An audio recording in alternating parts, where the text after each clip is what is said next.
Do blogs even make money?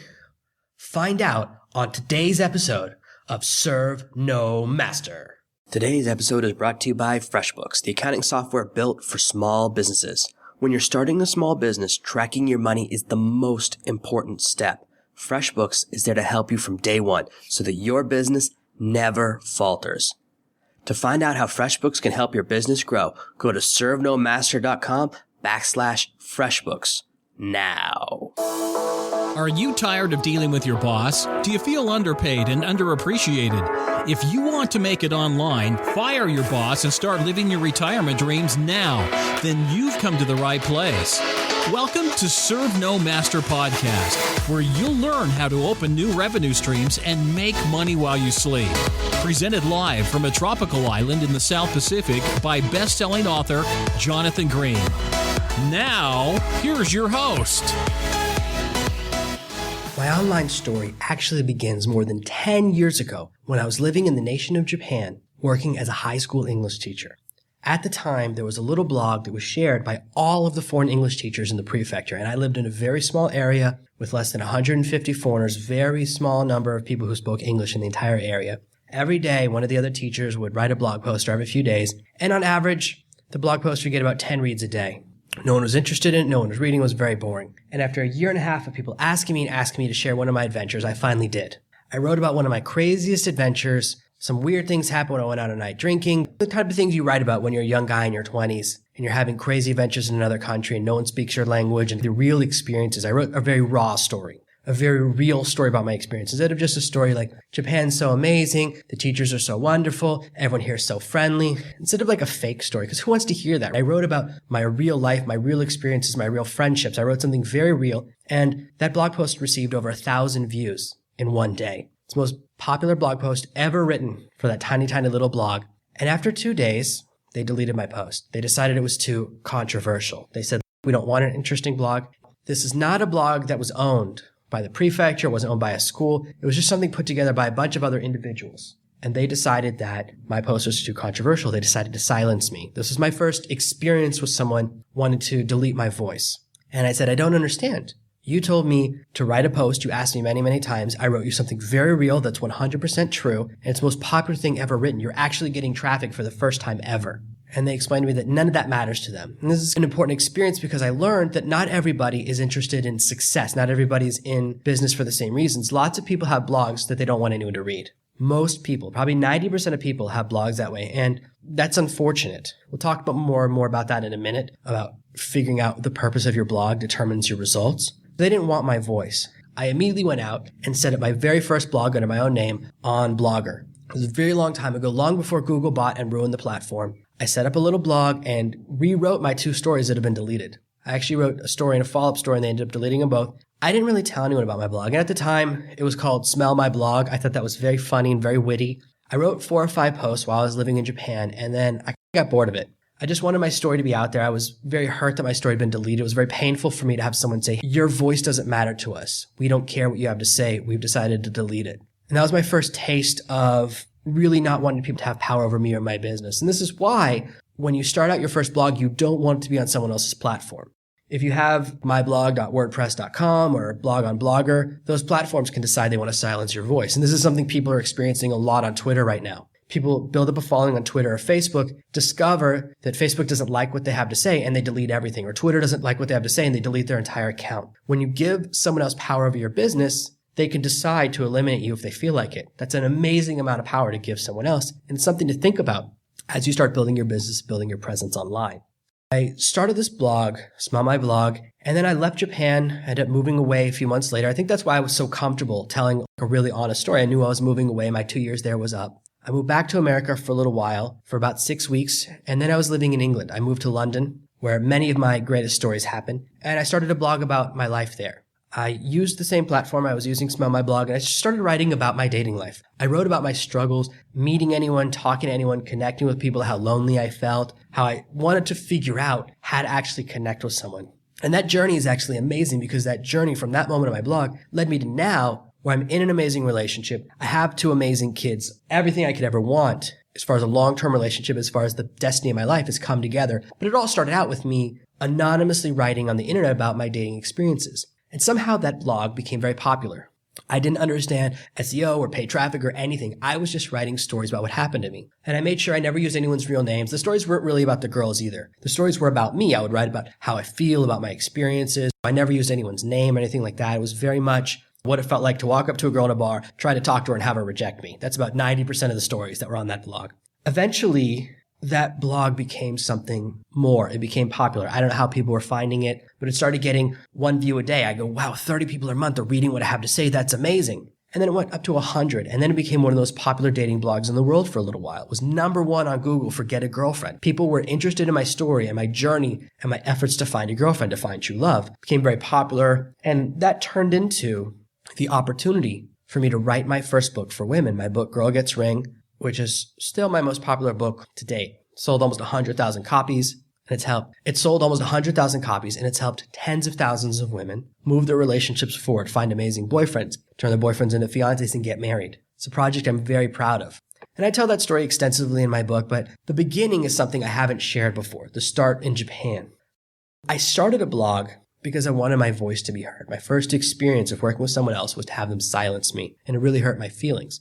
I wanted a chance to express myself. My desire was to share my voice with the world. Most blogs don't actually make any money. Most blogs make $1 a month, $2 a month. And if you talk to people who are bloggers and they talk about themselves as a blogger rather than a business, that mindset means they're more interested in telling stories and maybe even getting followers, but they aren't interested in monetization. If you go to a blogger conference and hang out with people that call themselves bloggers, or you go to a coffee shop and it's filled with bloggers, most of them, they've almost become pretentious about not making money. If you say that you started a blog to support your family or kind of generate income, they won't like that. They'll look down on you. And those are the people that I'd have no interest in interacting with. For me, the internet is a business. I don't like the internet. On a personal level, I don't enjoy being online. I would much rather be surfing in the ocean, playing with my kids, doing other things. I don't spend all day sitting on Facebook if I don't have work. For me, the internet is my job, so it's no longer a place of leisure. Now, before I started making money online, I used to enjoy it as a hobby, but you transition to a space where it's your business. If you talk to most people who are bloggers and have a blog out there and find out what they're doing, most of them, they're making massive mistakes. They're not making any money and they never will. I meet a lot of people all the time who say, check out my new blog, and I look at their blog. It's not in their own domain. They don't own it, which means they don't own the content. It's someone else's. It's not their voice, which means they can never run ads and they can never build anything from it. A lot of people decide to start their first blog without spending any money. So they set up a WordPress blog or they set up a blogger.com blog, but it's not their own domain. They have their name.wordpress.com or their name.blogger.com, their name.typepad. There's a lot of platforms where you can do this. Those platforms allow people to blog on them because they make all the money. If you're on that platform and your blog becomes popular, you don't get any of the money. Same thing with Tumblr. If you want to be successful with a blog, if you want to be part of a blog that makes money, you have to start out treating it seriously, treating it like a business endeavor. If you set up a blog on someone else's platform, you're saying, hey, I don't believe in myself. I don't think I'll be financially successful, and I don't care about this blog making any money. Those are the messages you send to the world and to yourself when you make that decision. It's important to make decisions from the beginning about your destination. If you don't have a destination in mind, your actions can lead you to places you never expected. If you start off with, this is the topic I want to talk about, this is what I want to blog about, you may find it's very difficult to make any money. There's many topics that people blog about that no one cares about. People show me their blogs all the time, and probably 90% of the time, they're terrible. And what makes them terrible is that they're topics no one cares about. Many people who, they're like halfway authors. They want to be an author, but they don't believe in themselves enough to simply upload their book to Kindle. So they start a blog online where they write one chapter at a time and post it on their blog. And you can read a book inside of a blog. It's in between being a book and a blog, but it demonstrates a lack of faith in themselves. These types of blogs are almost always on someone else's platform. I rarely see someone doing the book chapter blog on their own website. If you want to write a book and you want to share it with the world, and I'm a big fan of that, I'm a big believer in that, and I think you should do it. I 100% believe that. You know, everything on my blog, on my website, and my books is about publish your own book, go for it, go for it, go for it. I believe in you. Just do it. Don't halfway it. If you start with your idea and then try to find the audience, you'll struggle with a blog. And this is why most blogs fail. The blogs that succeed start off looking for their audience. They start off looking for an audience and they look at what that audience is interested in. They study the audience, they study their desires to figure out what those people want to hear about. I'm always looking for blogs to read. I currently only read 1 or 2 blogs. It's very hard for me to find blogs that write about topics I'm interested in, write about them well, and have enough content to keep me interested. I'm not going to follow a blog that only has a post once a week. I want to find a blog that meets my need. I'm very interested in video games. I don't get to play very much. As someone with a new baby, I have 2 kids now on the scene. I probably play video games like an hour, 2 hours a week if I'm lucky, very rarely. But I still want to read video game reviews, video game stories. And one of the things I find interesting is that most video game blogs are very terrible. The reviews are unreliable. A lot of the stories are about things other than video games that I don't care about.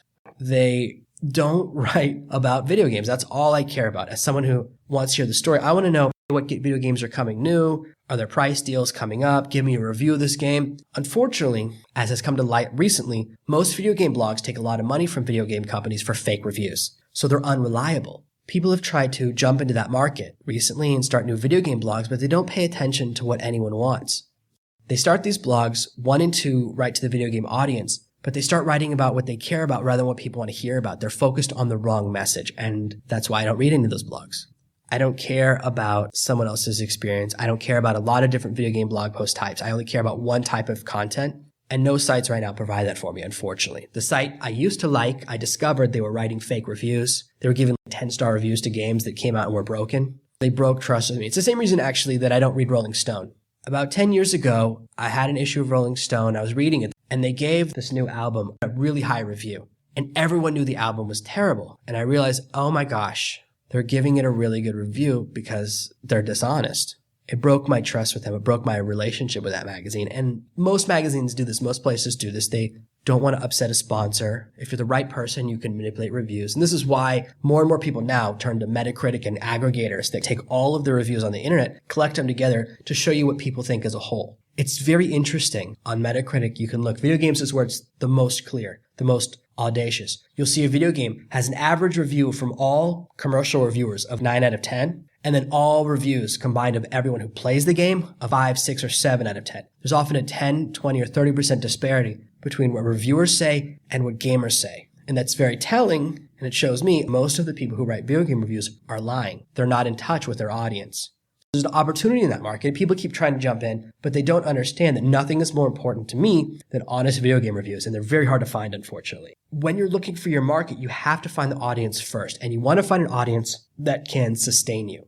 I was just talking to a new intern this morning about the difference between doing blogs on the left and blogs on the right politically. Most people who read left-wing blogs, they don't spend very much money. Whereas people on the right who are into prepping, who are into survivalism, they spend huge amounts of money online. They have a lot more money to spend. Financially, they're more stable. Most people that are on the left or reading left-wing blogs are living in San Francisco, or they're in college, they're younger, they don't have as much free cash. So if you're choosing which market to choose, if you were on the left and you get, I want to appeal to people in my audience, you'll make a certain amount of money. But if you go, you know what, I'm going to focus on the audience where the most money is, and you focus on meeting the need of people on the right and connecting with them and finding out what they want to hear and generating content that makes them happy, you'll make 10 times more money.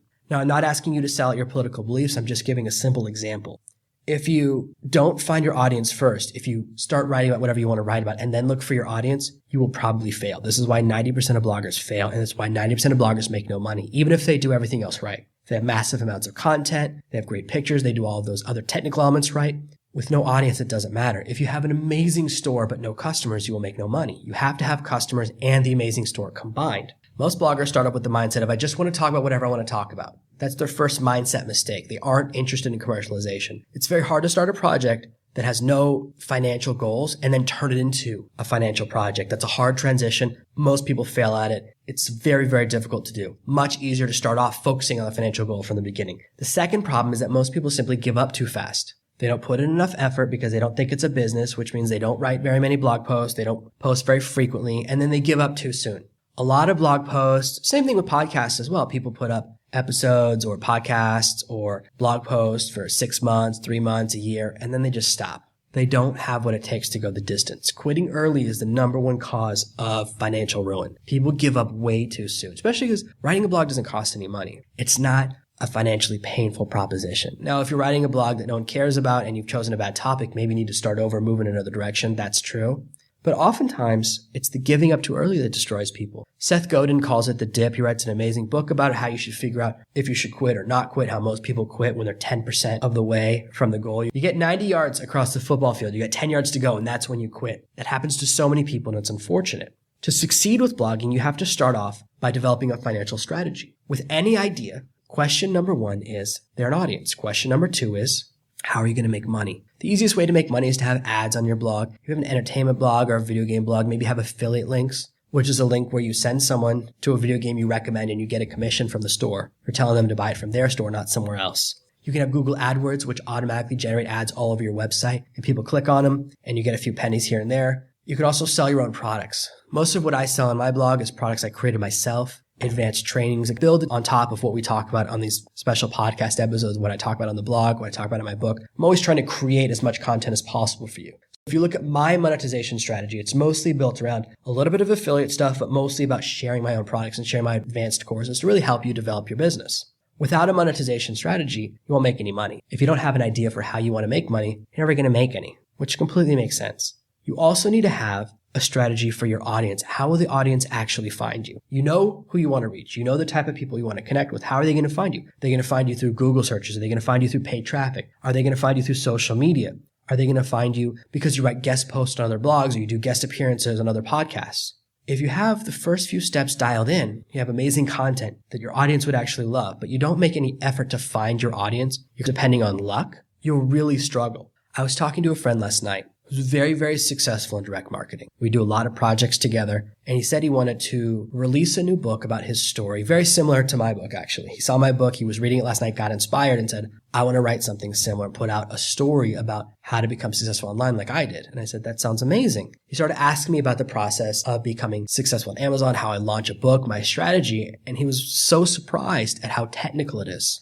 Most people, they approach books the same way they approach blogs. They write a book, they put up a cover that's unreadable, throw it on Amazon, and they're shocked when no one can find it. You have to proactively find your audience. I put a lot of effort into finding my audience, finding you. Getting you on this podcast, listen to my voice, was not easy. I put a lot of effort into getting my voice out there, involving guest posts on their blogs, building traffic to my own blog, launching my book, buying a lot of traffic, running a contest with lots of amazing prizes. All of those elements were designed to help me find my audience and help my audience reach me. If you don't implement a traffic strategy, you're depending on luck. And you know how I feel about depending on luck as a factor in your business. You have to make the decision right now. Do you want to start a blog to make money, or do you want to start a blog as a hobby? Do you want to write about how much you enjoy paper airplanes, or do you want to get paid to write about how much you enjoy paper airplanes? That decision will determine the course of your business. If you start off in the hobby mindset, very, very, very difficult to transition to a business mindset. Almost nobody does it. But if you start off with a financial plan, you can still write about the things you love to write about. You can still tell your stories. You can still connect with your audience in an amazing way, but you also can support your family. If I don't make money online, if I don't write blog posts that people want to read, if I don't write books that people read, if I don't create products that people will pay for, my children don't eat. As much as it's fun to be pretentious about having a blog, people who are pretentious like that, or people who are about being a blogger and having an audience and never making any money, they have another job. They have to support themselves some other way. I have a family to support, and you probably do too. You need to take care of yourself. You need to take care of your kids. You're listening to this podcast because you want financial success. That's the path that I'm sharing with you. If you just want to write a glamour blog or a blog for vanity all about how wonderful you are, don't follow me because you're wasting your time. I will not teach you how to do things that don't make money. I don't know how to do that. I have no interest in that. I don't have time for that. This podcast, my blog, my book, my courses, they're designed to get you from talking to me to making money as quickly as possible so that you can quit your job, supplement your income, take care of your family. This is a business for me, and I want it to be a business for you. I'm heavily invested in your financial success. That's what matters to me, and that's my approach to blogging. Your approach should be the exact same thing. This is a business. I'm going to treat it like a business, and I have a goal financially to achieve, and this is one of the tools I'm going to use to get there. When you have that mindset, you can have one of the blogs that actually makes money. To celebrate the launch of the Serve No Master podcast, I'm giving away some epic prizes. You could win an Amazon tap and have me personally turn you into a best-selling author. To win your part of over $20,000 in prizes, go to servenomaster.com/contest. Thank you for listening to this week's episode of Serve No Master. Make sure you subscribe so you never miss another episode. We'll be back tomorrow with more tips and tactics on how to escape that rat race. Head over to servenomaster.com/podcasts now for your chance to win a free copy of Jonathan's bestseller, Serve No Master. All you have to do is leave a 5-star review of this podcast. See you tomorrow.